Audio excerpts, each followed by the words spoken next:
অন্তর্বর্তী সরকারের দীর্ঘদিন ক্ষমতায় থাকা মেনে নেবে না জনগণ, বলছে বিএনপি।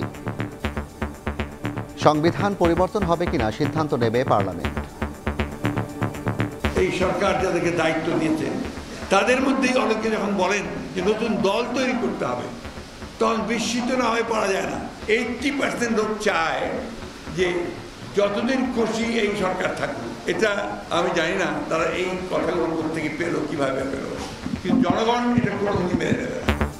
নির্বাচিত সরকার না আসা পর্যন্ত ফ্যাসিস্টদের দোসরদের প্রতিহতে দলমত ভুলে ঐক্যবদ্ধ থাকতে হবে। সন্ত্রাস ও দুর্নীতিমুক্ত দেশ গড়ার তাগিদ বৈষম্য বিরোধী ছাত্র আন্দোলনের।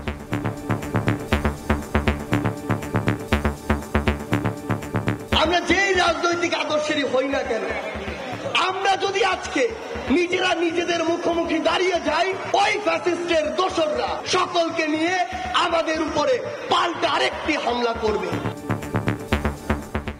দেখছিলেন প্রধান শিরোনাম। সন্ধ্যার সময় সঙ্গে আছি আমি জাফর সাদিক।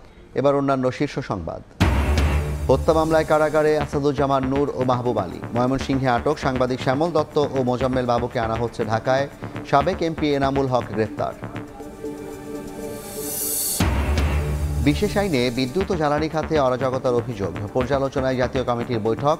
মন্ত্রণালয় ও পিডিবিকে 1 সপ্তাহের মধ্যে তথ্য দেওয়ার নির্দেশ। ক্ষতিপূরণ পাবেন 15 বছরে প্রশাসনের পদবঞ্চিত কর্মকর্তারা। তালিকা করতে কমিটি গঠন। কর্মক্ষমদের ফেরানো হবে চাকরিতে, জানালেন সচিব।